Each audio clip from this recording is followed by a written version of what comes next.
got a number of people on board already. We've got Bernard, David, Don, Gabrielle, Harrison, Howard, Ian, Marcus, Nicholas, and Robert. So we'll just give it a few more minutes and we'll get started.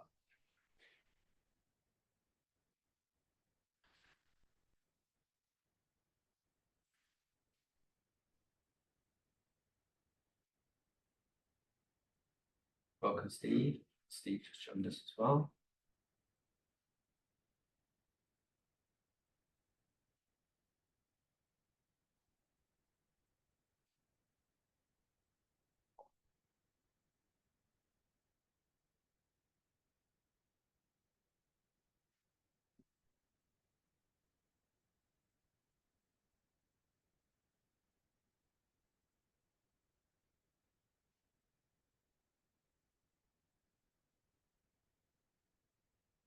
Welcome, Stephen.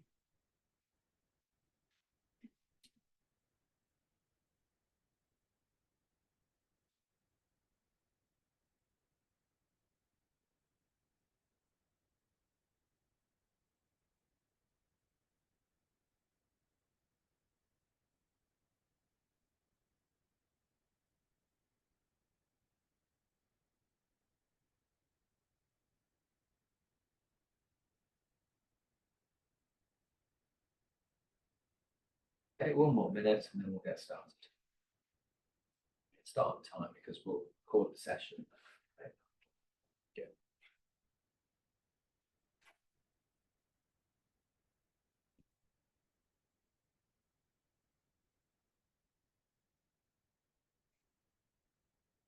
Okay, should we get started? Yes, 12:30. Good afternoon and thank you for joining our webinar. As part of its 30th anniversary, the Worshipful Company of Tax Advisors decided to run a series of seminars about issues that were taxing tax advisors in their career. Earlier on this month, we had Chris Sanger from EY talking about the task facing the Chancellor. A copy of the slides and a copy of that webinar is available on our website, but due to being quite time limited, that will only be available until the 14th of November. This afternoon, we're very lucky to have Tom Wallace, one of our liverymen, with us. Tom started his career in what became HMRC. He left in 2017 to become head of tax at WCTA Consulting. Tom is regularly quoted in the press and is an ATT council member.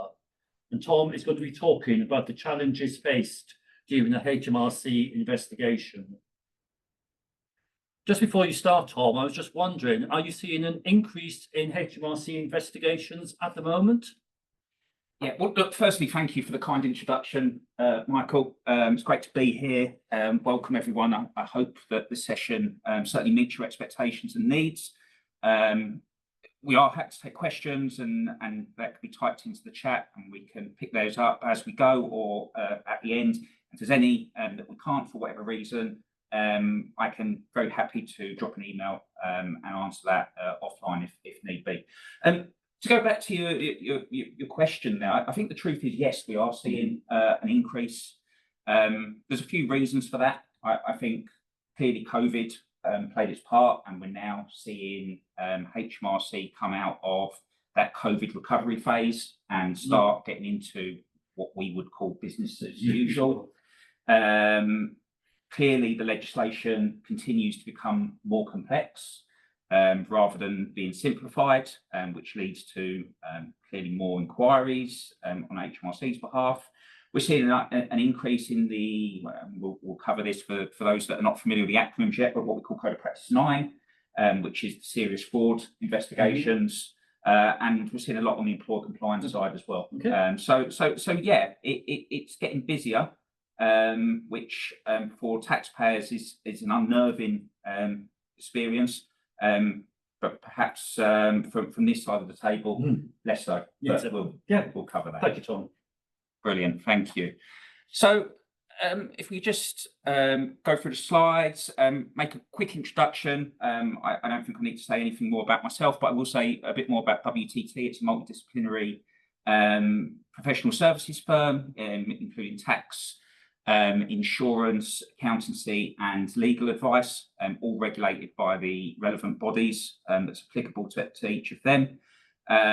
We've specialised in tax investigations since the beginning, and that is my remit to head up now. And that is all types of tax investigations, as I say, from the complex Cobra Practice 9 type investigations to perhaps some of the more simple nudge letters. And again, if these mean nothing to you at the moment, they will do by the end of this. We can move on to the next slide. So I like to start with this slide, because really this is the heart of HMRC's strategy. It's promote, prevent, respond. And it's a nice little acronym, you know, it's nice, it flows off the tongue easily, but what does it really mean? Well, promote is the arm of the strategy that encourages voluntary compliance. So part of that might be providing clear, accessible guidance. So on gov.uk, perhaps, guidance manuals that are available under Open Government, other information sources. We've got Making Tax Digital, clearly, which is going to have a massive impact on the tax landscape. There's been a lot of work by HMRC, I think, to be fair to them, in readying firms for that. The Nudges and Behavioural Insights unit that they have, which is there to influence taxpayers to make the right decisions, shall we say, and put the right information on their returns. And there's their education and outreach programs that they have, again, social media, online, and face-to-face. But it's there to essentially prevent errors before they occur. You then have the prevent arm. So that is the focus on stopping non-compliance before it happens. So such measures as the pay-as-you-earn RTI data, and clearly that's now monthly received by HMRC. That can be used quickly to prevent loss of tax. A good example there is particularly in the disguised remuneration landscape. We're seeing HMRC being much more responsive to umbrellas and arrangements that are, I think, fair to call it tax avoidance, definitely disguised remuneration, where it might have been 18 months before HMRC to pick that up. And the way these schemes generally worked is kind of after 12 months, they packed up shop, rebranded themselves under another name and went again. We're now seeing much more responsive from HMRC, almost within a couple of months, to write to people who are caught in them and say, perhaps you might want to look at your tax arrangements. And that's been quite, I wouldn't say it's perfect, but that's been quite a turnaround in what was there. Blocking access to schemes, reliefs. Again, we've got such things as the list of named tax avoidance. We've got the promoter legislation for naming promoters. We have stop notices, which makes it a criminal offence to sell some of the more outrageous tax schemes that are out there. And essentially, that's all to prevent people being non-compliant in the first place. If neither of those two work, they move into the respond phase, and that is what we're going to focus on today. That's the tax investigations, which clearly can have not only reputational impact on businesses, but penalties, interest, and again, where you've been building up liabilities for quite some time, perhaps bankruptcy and other less desirable effects. If we just move on to the next slide. What I've put up here is this is a table of statistics that HMRC publish every year. I do think the 24-25 might be available now, but only just, but I haven't updated it for 24-25. But this shows where HMRC achieves its compliance yield. And what we mean from compliance yield is the money that they take in from their compliance activity. So cash expected, yeah, I don't think I have to say much more on cash expected is the money that HMRC have received into the coffers as a result of their investigations. They have revenue loss prevented. So RLP, so this is the tax that's been stopped before it's been lost out of the system. So VAT repayments is a particular one that usually features in there. So refusal to register for VAT features quite heavily. False repayments, anything that has been stopped before it's hit the bank accounts of the taxpayer. We have future revenue benefit, which is always a bit of a contentious one, because this is the figure of tax that HMRC believe they will receive for people who've been investigated being compliant over the next 2 years. So essentially, they will estimate, as a result of their investigation, what the increase in tax take will be there. I think it's probably safe to argue it's not real money.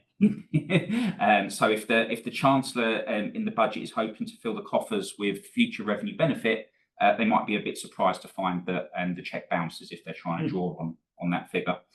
Accelerated payments. So accelerated payments are for those that have entered into a tax avoidance scheme and certain conditions have met, such as it's registered for under the disclosure of tax avoidance scheme notice regulations. That will be an accelerated payment notice can be issued, effectively switches the cash flow advantage to HMRC. So they hold the money while the dispute's ongoing. Should it be decided in the taxpayer's favour, it's repaid, and should it be decided in the revenue's favour, they will use that money to frank the tax that's owed. You'll see there it's gone from 0.1 to 0 to 0 to 0. And the reason is because they decided that was a bit silly to measure that, because it's not really money in the bank and it could be repaid at some point. So anything that comes through accelerated payments and then is kept by HMRC will find itself in the cash expected column. I imagine when we look at the 24-25 data, that probably will be gone altogether at that point, because it's not got a historical value.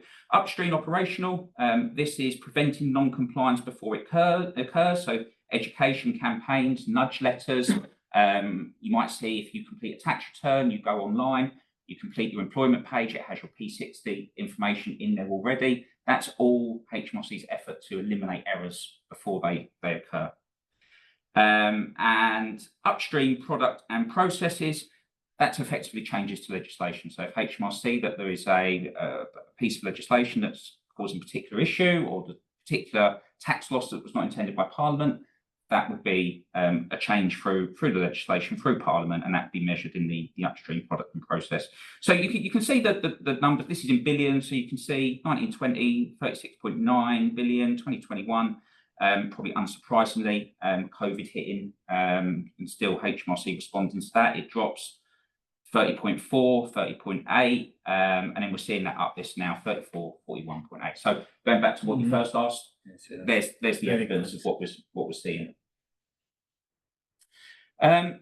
Compliance activity generally takes place in one of 5 directorates within HMRC. So we have what's called the Large Business Directorate. So that's 2,000 of the UK's largest businesses where their turnover exceeds 200 million.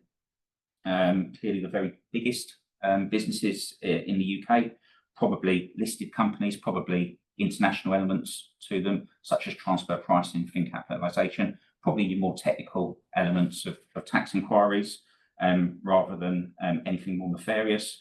WMBC, which is wealthy mid-sized business compliance, and that's approximately 700,000 individuals with income in excess of 200,000 or assets in excess of 2 million. So again, that's a big risk area for HMRC because that is where people are falling into that category where they don't necessarily consider themselves wealthy because it's assets. It's not necessarily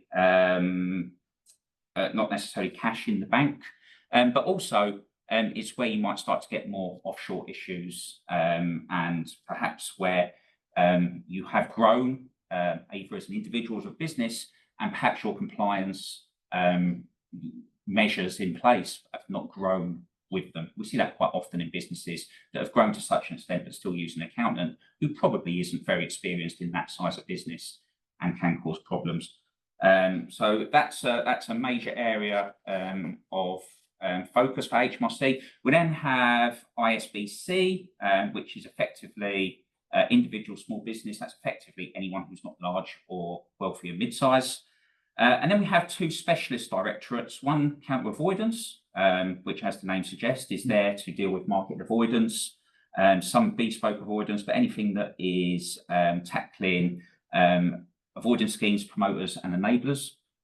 And then we have the Fraud Investigation Service, FIS, who are there to deal with serious fraud and deliberate behaviour, either via criminal or civil routes. And we'll talk a little bit more about that. So the biggest question I think I face, particularly when speaking to a new client, is how do HMRC know?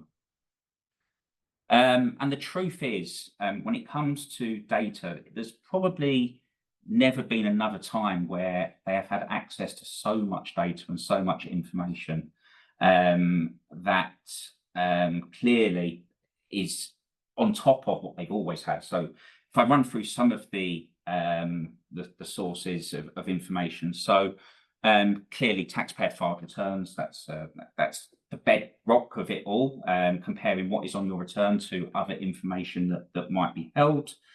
Third-party information, so that would be information that HMRC collect from sources such as employers, financial institutions, property agents, pension providers, ISAs. And again, it allows HMRC to build a picture up of individuals that says if you've got 20,000 in an ISA and you've got credit cards with a balance of £10,000 on it, but you're only telling us you live on £12,500 a year, that probably needs looking at a little bit closer. Publicly available data, of course, so that's company filings at Companies House. Land Registry is another very good source for HMRC.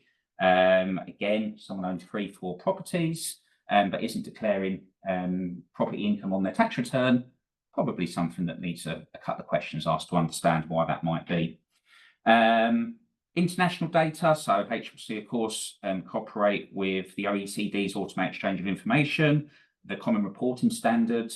That is essentially all of the countries signed up to that, exchanging data automatically, which HMRC will, of course, assess and again compare that to a tax return. And any obvious omissions or understatements can be picked up that way. Am I right in thinking, Tom, that the algorithms on the tax return are so good now that once they've had international information sent to them, in fact, you get prompts on the tax return? Yeah. So the idea, HMRC, back to that. There might be yeah, and a personal interest in this. There is, and there is an obvious issue with this, is that most countries operate on a 1st of January to 31st of December.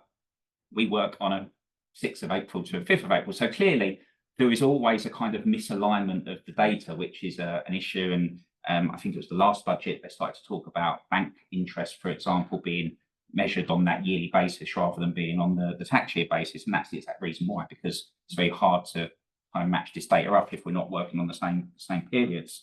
But yeah, you're absolutely right. The idea, particularly when if I go back, I've been out of there 8 years now, but certainly one of the projects that I was working on before I left was to link up things like eBay, Airbnb, and automatically import that into tax return.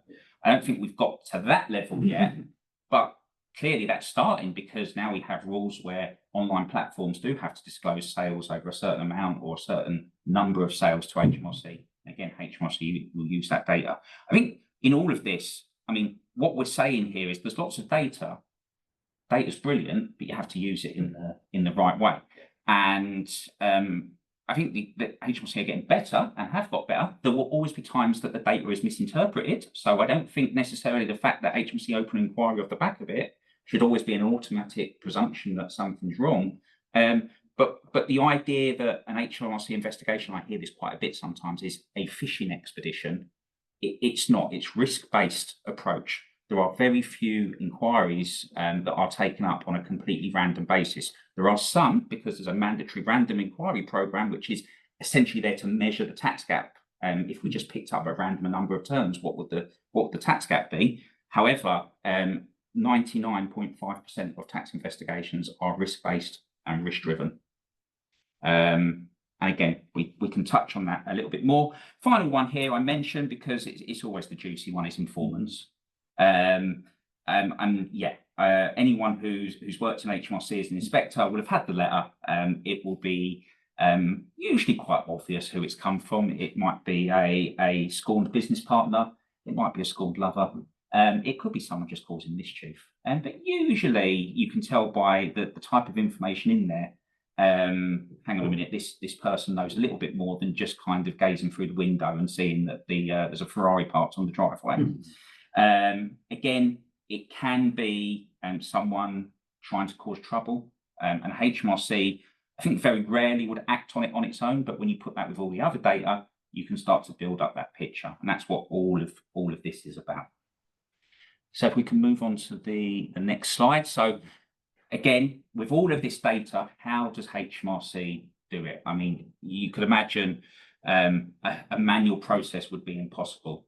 Connect is the answer to this. Connect is HMRC's, for want of a better word, supercomputer, where all of these databases and all of this information is loaded up, clashed together, and produces reports that basically pulls a risk profile together for any particular investigation.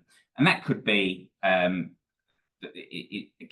caching that tax return, the land registry, the bank interest, produces a risk score there. Or it might be HMRC are looking at a particular project because they know there's a particular risk area, and it says to Connect, can you pull out the top 100 cases that match these risk criteria? It's very versatile. I guess today we call it AI. I mean, it's always been AI. I'm not going to get into the debate of AI versus machine learning, but effectively, yes, it's artificial intelligence that is trawling through this data, matching it, and producing a risk score, which, as with any organisation that has finite resources, you have to direct them at the riskiest projects. Going back to that, you'll see there that the way, if you look at the way the directorates are set up, so you've got the individuals, the small business, the medium, clearly that's a way that there is complete coverage across the whole taxpayer spectrum, rather than let's just put all our resources into large business because that's going to generate the most. Clearly, that would leave a massive compliance gap in other sectors of the population. So we talked a bit there, data linkage. So yes, wide source of data which is being added to all the time. I mean, there are completely random things in there like boat licenses, but I mean, clearly the most obvious ones are perhaps referring to an issue that's been in the press recently. You require a license in some boroughs to rent out your property. That will hold a list of those that have been granted licenses. Clearly, you wouldn't apply for a license unless you were intending to rent out your property. And in some cases, you still don't apply for a license, but perhaps that's for another day. Talked about risk scoring, and yeah, HMRC have a complete team dedicated to this, risk and resourcing team, which package all of this up, put it into a nice little bundle, and drop it on the inspector's desk for them to open up the inquiry. So again, quite key there, HMRC generally do not allow their inspectors to choose and open their own inquiries. That would obviously be a huge risk. So the stories of years gone by where, you know, someone cut them up on the road and they got the number plate and they sent it off to the DVLA and they got the information and they opened an inquiry. You know, who's to say whether that happened 20 years ago? It certainly wouldn't happen now because there is a complete clear blue water between selection and dealing with the inquiry.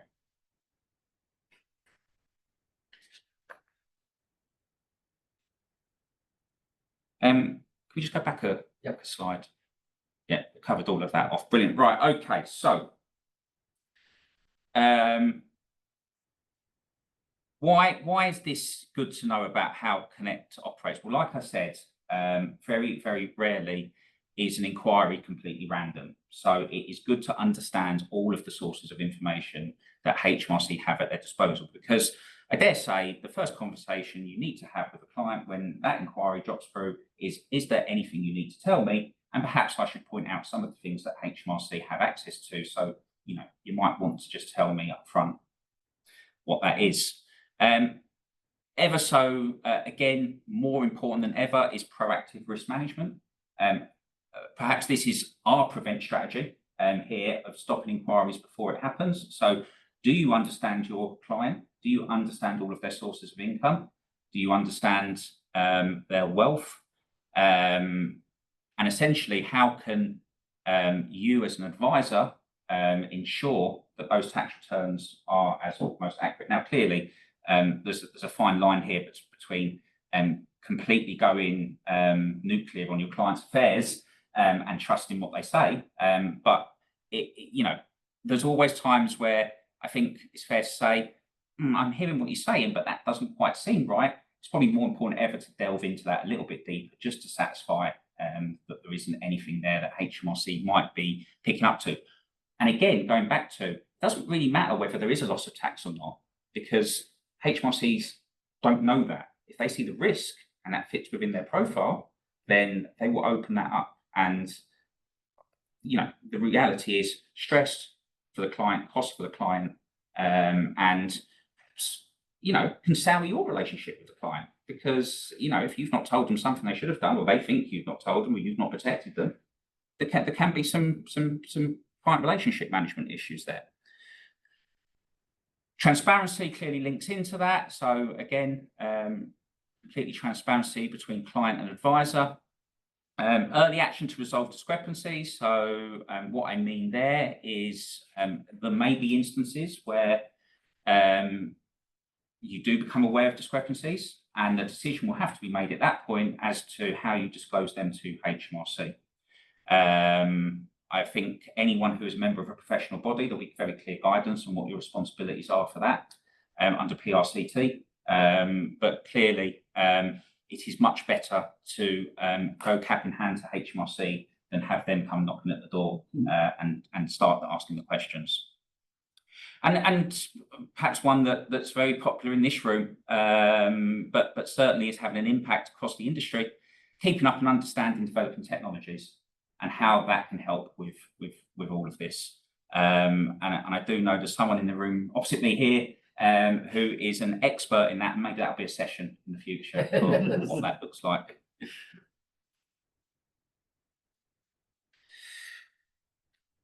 So what are HMRC's powers? I think is the big question here. What authority do HMRC have, and how do they use that authority? Well, clearly, I always start by saying HMRC are a law enforcement agency, right? Yes, there is a customer serving side to HMRC, but ultimately, certainly the side we're talking about today is a law enforcement agency. Now, that does not mean that they necessarily use criminal powers. There is a section of HMRC that uses criminal powers. Most will be dealt with civilly, but it's a bit naive to think that Parliament hasn't given them a wide range of powers to their disposal so that they can do their job effectively. The primary ones for tax investigations are Section 9A of the Tax Management Act 1970, which allows them to open up and ask questions about a tax return within 12 months of it being filed. There's an equivalent Section 12AC for partnerships. And for companies, paragraph 24, Schedule 18, FA 98, which effectively is the same power. It allows them to say, thank you very much for your tax return. We'd like you to ask you some questions. And normally, that's the start of the inquiry. You'll receive a letter. It will say, thank you for, as I say, thank you for the tax return. Let's delve into it a little bit deeper. And then they'll ask a number of questions, or they may ask for some records, or they may ask for some explanations on the figure, depending on what they've identified as the risk, and depending on whether they are undertaking what we call a full inquiry, which is effectively looking into all of the business records, or whether an aspect, which is, as it suggests, taking a specific area, like such as an expense or a claim, and looking at that in much more detail. And there are two ways, and I've touched on it a bit there, but there are two ways HMRC undertakes these checks. They are what we call the compliance checks, which is the civil route. So that will be the kind of letter you're talking about. There is a criminal investigations route. That will not be a letter. That will be a knock at your door at 6 AM, probably.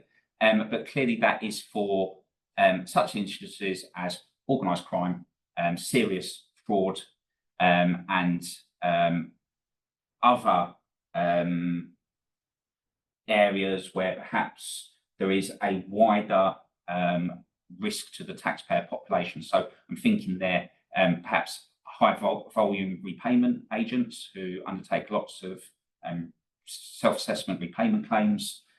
It's not been unknown in the past for those repayment claims to be somewhat of a work of fiction, and HMRC may take criminal action there by effectively what we call a dawn raid to secure evidence for that. And that is very clear. HMRC would not undertake that if they did not have the intention of dealing with this as a criminal prosecution.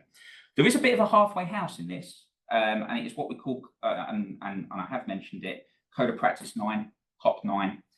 Essentially, Code of Practice 9 is an opportunity. So this is where HMRC will say, thank you, we believe that you may have been involved in serious fraud or evasion.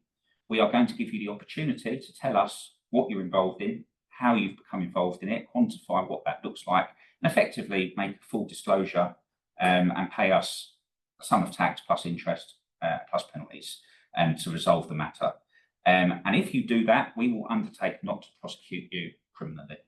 However, you must make a full and frank disclosure and hold nothing back. HMRC may offer that.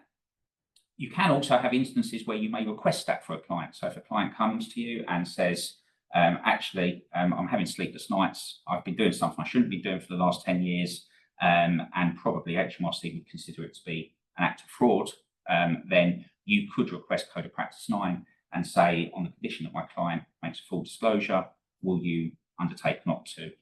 And then that could be concluded under what's called the CDF, which is the Contractual Disclosure Facility. Again, quid pro quo being you don't leave anything out.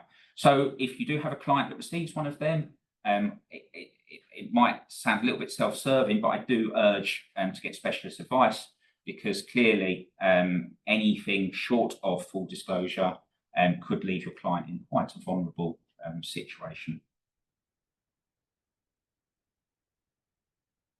I think move on to, yep, sorry, we covered that. Yep, so if we move on to the HMRC investigatory powers.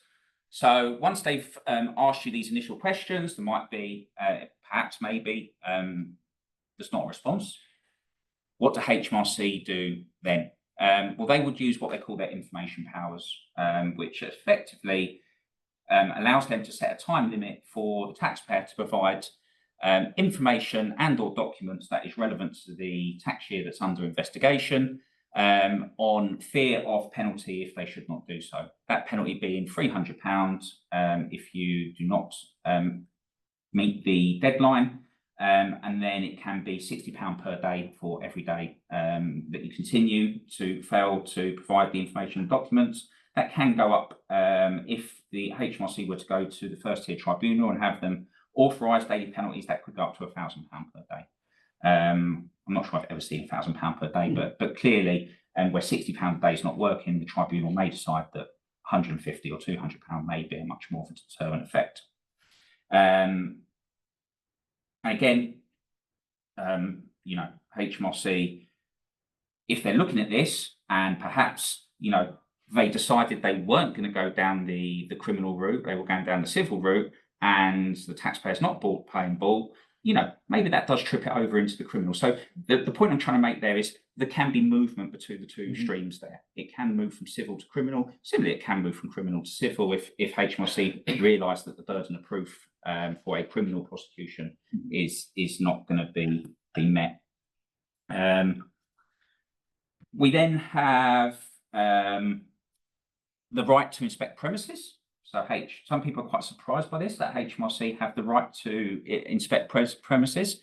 There are two types of premises inspections that HMRC can undertake. One is which they authorise themselves and would give a time that they were going to inspect the premises. And there's another one that's authorised by the first tier tax tribunal. The difference being is you have different rights as a taxpayer as to whether you can refuse them or not, or allow them, or you have to allow them access, and what the penalties are for not doing that. But there might be, and again, this is completely outside. So forget what I've said. I'm talking the civil route here. This is completely outside the criminal prosecution, which I've already said. HMRC under their criminal powers could turn up. This is under the civil route, and that might be because they want to examine the business premises. Maybe they want to look at assets that you've got on your balance sheet. You know, if you're saying you're running a £500 million turnover and you've got a business premises that looks like it's a house on a terrace in the middle of, you know, nowhere, they might sort of say that doesn't really feel like you're running. So again, they might want to see the business premises.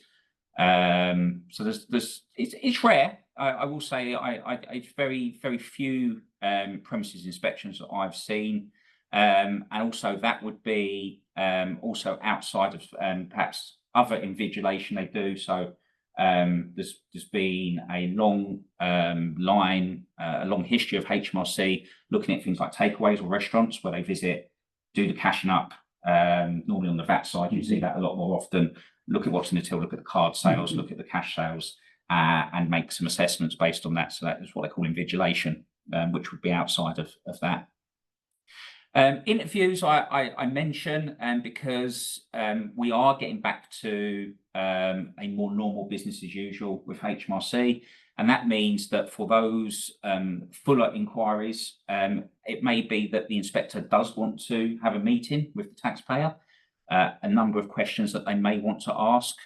I mean, you can call it a meeting, you can call it an interview, you can call it what you want, but effectively, it's an opportunity for HMRC to understand the business, understand how it operates, and obviously try to address any of the risks that they've identified within that. Tom, can I ask? Yeah. Are you now, as they're trading out of COVID, are you now actually seeing more physical face-to-face? We are. So I've got an employee compliance visit tomorrow in Liverpool, where they're attending the business, spending a day there, looking at the business records and understanding how the business is operating. There are still areas. I mean, we have to have this in the context of HMRC have moved, and this started pre-COVID, but is complete now, from having many local offices in towns and cities to 13 regional offices, effectively in the big cities. So there is much more journey time there for HMRC. There's much more T&S costs. So I dare say, as always, as you get towards February, March, April, and the budgets, you might start to have more Teams meetings and such like. April, May, June, July, perhaps the T&S budget allows them to travel a bit more. I think they're realising there's only so much you can do by Teams, particularly when you're trying to understand how the business operates. So we are seeing more of it. Areas like R&D and such, we're still seeing that mainly conducted via Teams. Yeah. Formal interviews, I put that there, and again, that leans into the criminal element more, and that would be an interview under PACE, where effectively it's undertaken under a caution, and as I would say to anyone who's having an interview under caution, whatever the accusation, consult legal advice clearly there. Even that probably gets out of the realms of our specialties there, and probably needs some form of solicitor to be involved there, to ensure that everything is above board and proper. Access to bank accounts and financial records, I've put that in there again because it's been in the news again. HMRC have had a power for a while that they can access bank accounts and relieve you of money to pay tax debts. After COVID, they paused that. They've now reinstated that. But yes, HMRC have that power, but they also have something called a financial information notice now, which again was a bit of a controversial measure in the budget, but effectively they can write to the banks now and say, can you let us have bank statements and information in relation to this specific taxpayer? And as you can imagine, there's not many banks that are going to have an argument with HMRC. They're going to provide all of that. So again, it's just understanding the wide-ranging access to information that HMRC has.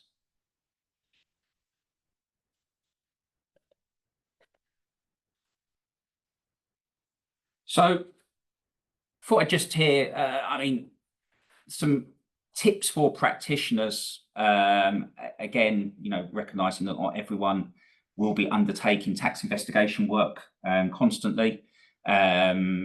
It's always good to kind of have a little bit of a pointer, a starter for 10, if you are not going to engage a specialist.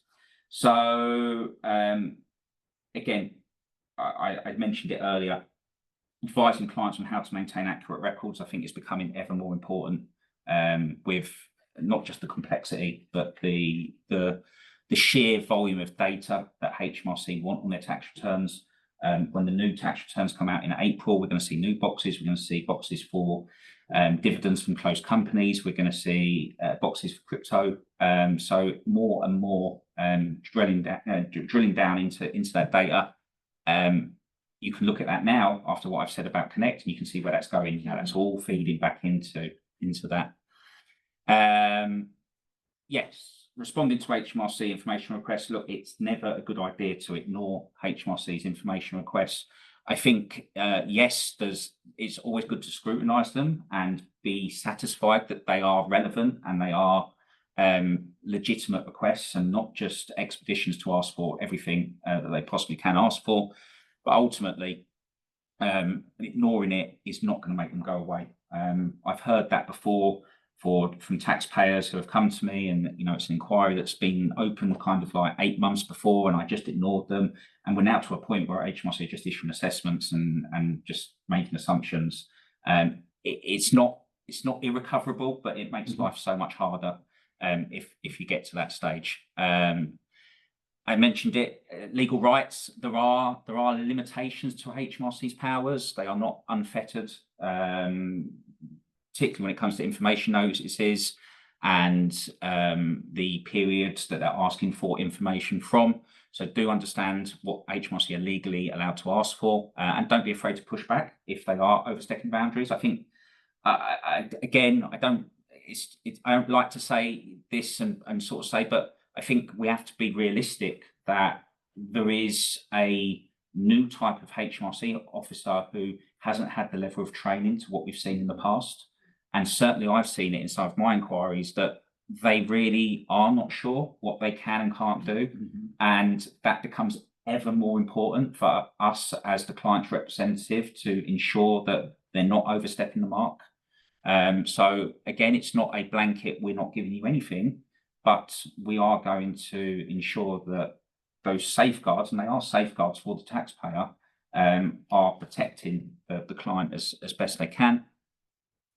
Risk of criminal prosecution, I said it there, that's a clear and present risk when we're talking about Code and Practice 9, but the risk of criminal prosecution is always there. HMRC do have a prosecution policy. It is selective, but it is not determinative of who and when they will prosecute. Effectively, as I say, all instances of tax evasion are prosecutable. They're criminal offences. It's just HMRC will deal with them civilly in the vast majority, but it is not a 0% risk or that criminal prosecution will not take place. And sort of going back to that Code of Practice 9 and the risk of not making a full disclosure, if we mention the name Bernie Eccleston, that's what he was prosecuted for. He had Code of Practice 9, and in interview, and when he signed that at the end, you sign a statement of assets and statement of liabilities, and you say this is a true and accurate reflection. That statement was incorrect that he signed. He actually wasn't prosecuted for a tax offence. He was actually prosecuted for the offence of fraud by misrepresentation, rather than what you'd expect, which was cheating the public revenue. But that's because if you think about it, it's quite hard to explain. If you're going into the criminal realm and that's a jury of 12 of your peers, they're notoriously difficult to explain to a layman complex tax issues, let alone Swiss trusts, bank accounts, Singapore, Hong Kong, multi-jurisdictional issues. It's much easier to point to that and say that was an incorrect statement. It's an easier prosecution, as was evidenced very clearly. And appeals and disputes. Again, HMRC's word is not the final word. There are routes to appeal and dispute their decisions. It may be that you just disagree with the methodology of how they've come to their conclusions. It may be that you feel that they've given particular and unnecessary weight to certain bits of information and not given necessary weight to other bits of information. It might just be that the numbers are completely out of kilter. But for whatever reason, we do have an appeal system, which is effectively, firstly, you have the option of going to what we call an internal review.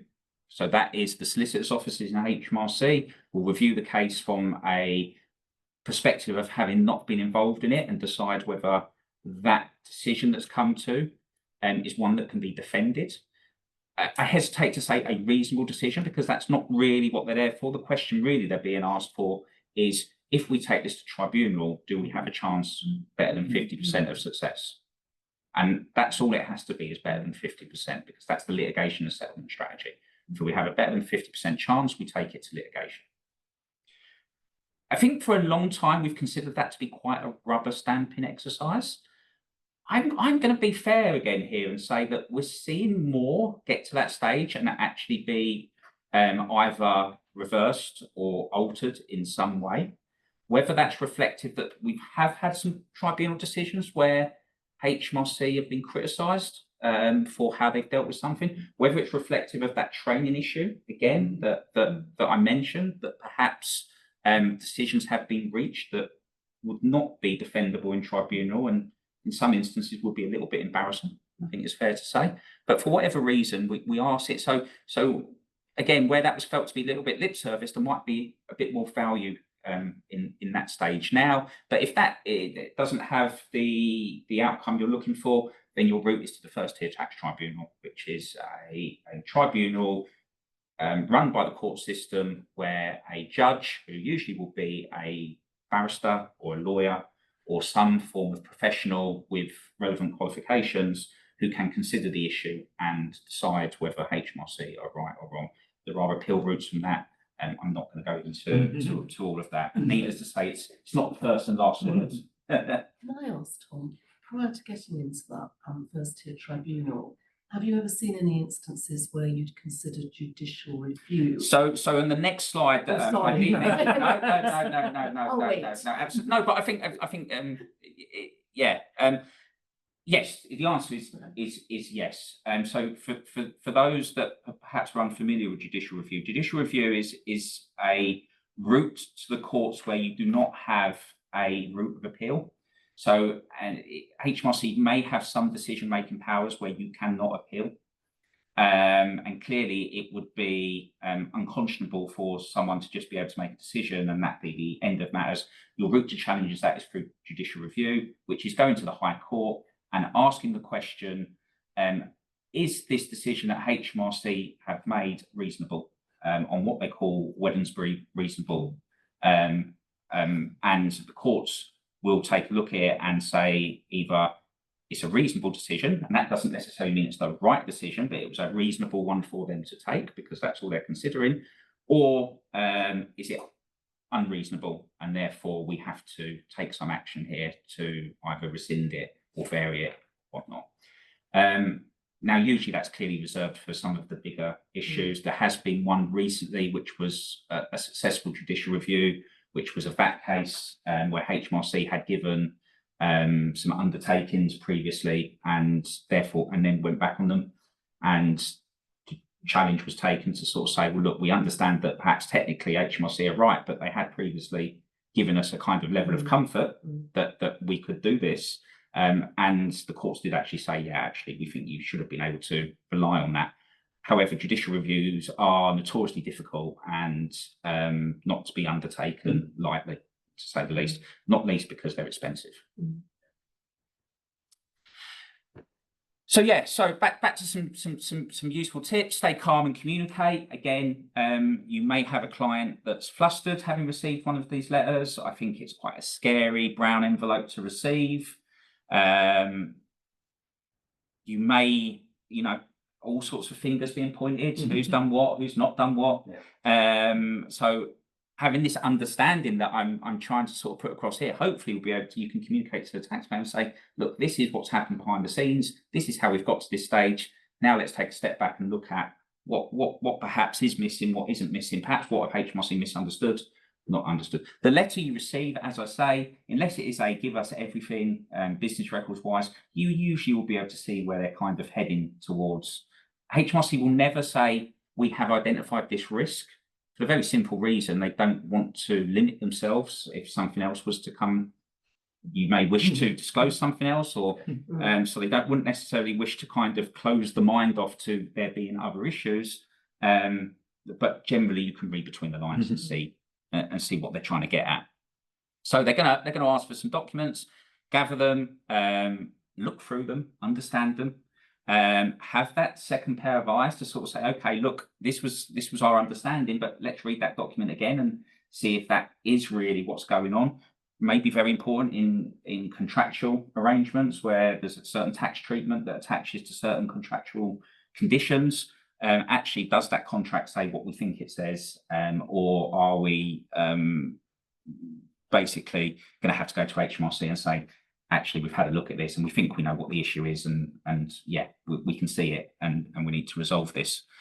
Engage with HMRC. Again, burying the head in the sand is never going to have a good outcome. They don't forget about you. It may fall down the cracks of the desk for a little while, but sooner or later someone's going to pick it up, and someone's going to say this needs to be dealt with. And then again, be aware, interest is always racking up. If there is tax due, interest is always racking up from the date it should have been paid right to the day it is paid.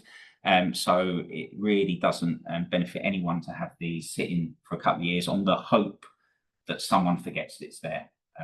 It just doesn't happen. Deal with discrepancies carefully. Again, for those that are members of a professional body that PRCT, there is guidance in there and how disclosures and discrepancies need to be dealt with, and your obligations, not only to your client but to HMRC. Managing client expectations, I think, is one of the most important, because if the client thinks that this is going to be a once and done letter, probably going to be sorely disappointed. Very rarely is that the case. The reality is the average tax investigation is probably about 24 months, and that's the average.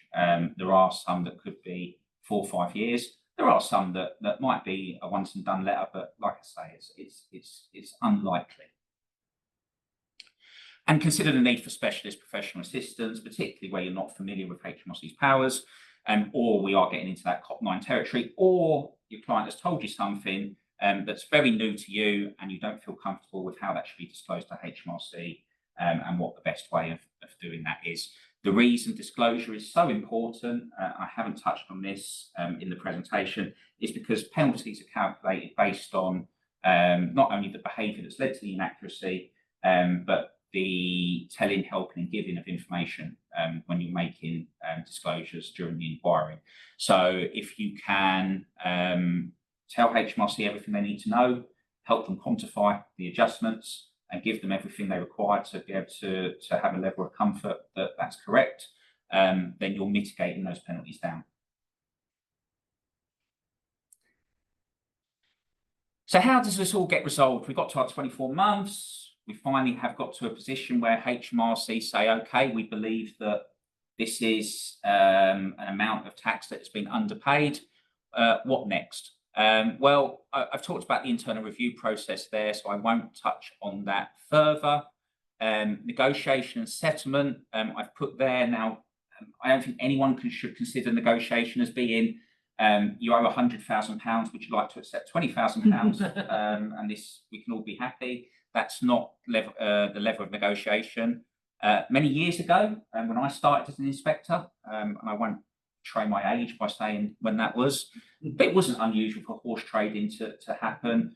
We'll drop that issue, you drop that issue, and perhaps we'll get to a number that everyone's happy. The litigation settlement and strategy that was brought out after the Vodafone and Starbucks and the Google press coverage of what allegedly deals were done or not done, put pay to the inspector having any sort of discretion to do that, and now they are guided by the litigation settlement strategy, which, as I say, goes back to if there is a 51% chance or better of a tribunal saying tax is due, then HMRC must continue to go on and collect the tax. What I mean by negotiation there is things like time to pay. So clearly there might be an issue with having funds to pay the liability. So time to pay is quite a big one there. That that will all feature in what we call a contract settlement. So at the end, there will be a contractual agreement that HMRC will agree not to pursue formally these years, and in exchange, you will pay a sum of money that represents tax, interest, and penalties on an amount of underpaid tax. And assuming that everyone's come to clean hands and entered that contract, not withholding anything, that's a valid contract, which essentially means HMRC cannot reopen those issues. Should you not pay the amount due, then HMRC can rip up the contract and formally assess the numbers. Alternative dispute resolution that I've put in there, I've put that in resolution, but actually, you can actually use ADR at any stage of the inquiry. I'm actually using it at the moment because I've got an avoidance case where HMRC effectively refused to deal with the matter. They just keep saying there's a lead case and therefore it will sit behind the lead case.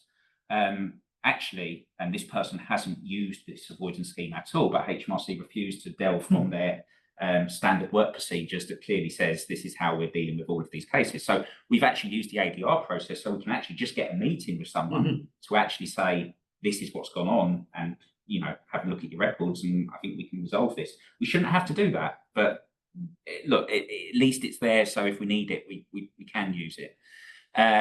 More likely, it's normally at the end of the inquiry where HMRC have taken a view, you disagree with that view, and therefore an ADR process can be undertaken to present your side of the facts. If you feel HMRC have misunderstood something, if you feel they've misinterpreted something, if you feel they've not taken account of something, it's an opportunity. The way that works is that an ADR mediator is appointed. They are an HMRC employee, but they are independent to the inquiry. Their job is to just facilitate the process. They do not have the authority to make decisions or reach conclusions. However, they are there to ensure that you don't jump over the table and start shouting at each other, essentially, and to have it be a constructive process. And they are quite good.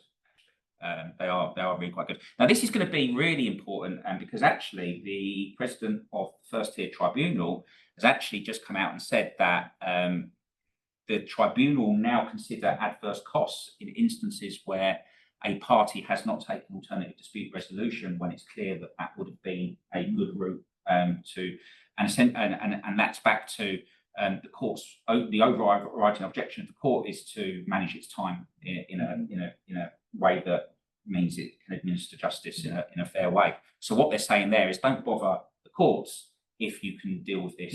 And if you do bother the courts when this should have been dealt with under ADR, then we reserve the right to award adverse costs to the party who didn't play ball.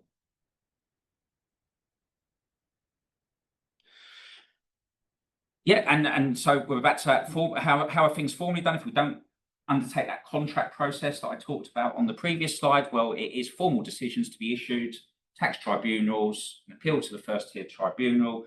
That can be appealed in itself to the upper tier, Court of Appeal, and ultimately the Supreme Court.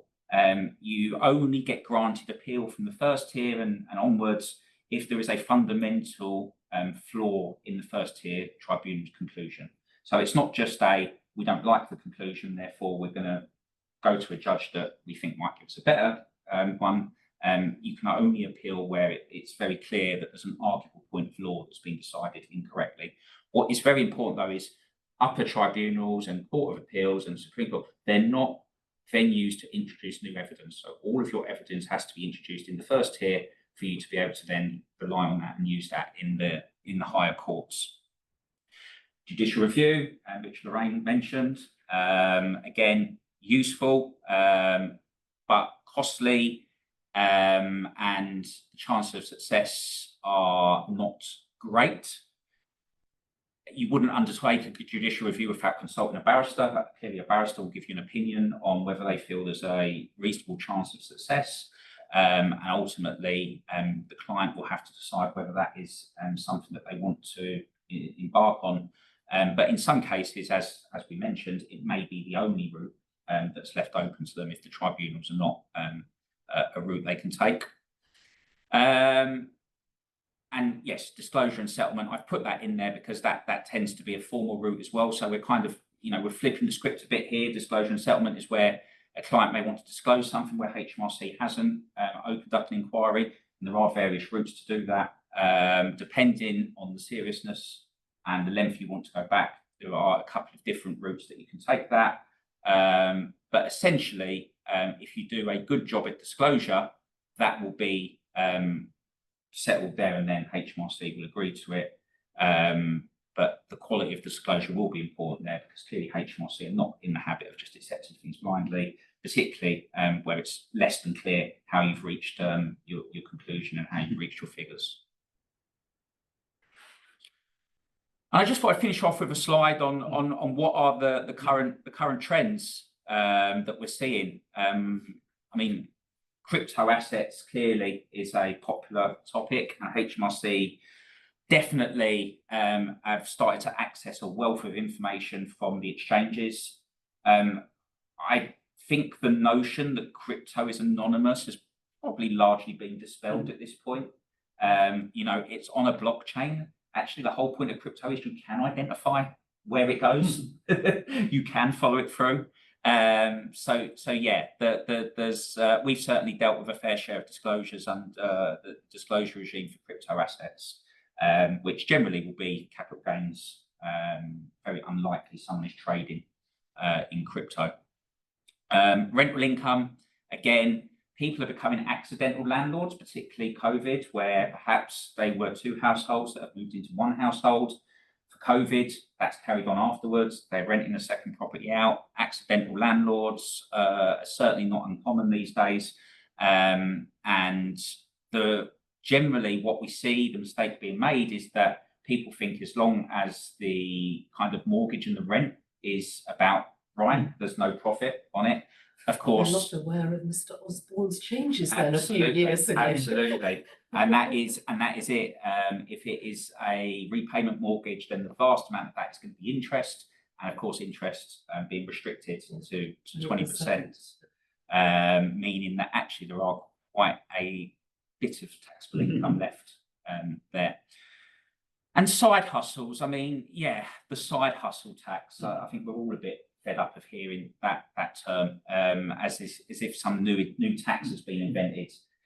But this has all come about because, as I said, the likes of eBay and Etsy and other online platforms now have an obligation to make disclosures to HMRC each year for those that have undertaken a certain volume of transactions. We're getting questions. Do I get taxed on me clearing out my old clothes and records and toys? No, you do not. That is not trading. But if you are buying something and improving it and selling it, or buying stock and reselling, then almost certainly you probably are trading, and it's not going to be long before HMRC has a record of those trades and maybe asking questions if it's not on the tax return. So I expect that that type of inquiry to increase over the next kind of year. The first lot of information went into HMRC last year, I think it was. You know, tax returns issued April, 31st of January, going to be coming in. I don't think it'll be long after that before HMRC start matching up the data and saying what's not being disclosed. I think that's it. Brilliant. Thank you very much, Tom, for a really wide-ranging and interesting discussion. Lots of people might have some questions. If people have questions, if you sent them in, we will pass them on to Tom and ask Tom to come back to you about those questions. Hopefully, the recording will be available on our website in the next couple of days if you would like to watch again what we've just been discussing about. As I mentioned, this was a series of seminars to mark the 30th anniversary of the Worshipful Company of Tax Advisors. There will be some more seminars we have planned for the new year. And if there are any topics you would like covering specifically, if you would like to get in touch with Craig Chatwin, whose details were on the invite, we can pick those up and consider those. Finally, if there's anyone who is not yet a member of the Worshipful Company of Tax Advisors and is interested in joining, please drop us a line and we'd be very pleased to chat to you. Otherwise, thank you again, Tom, and thank you all for joining us this afternoon.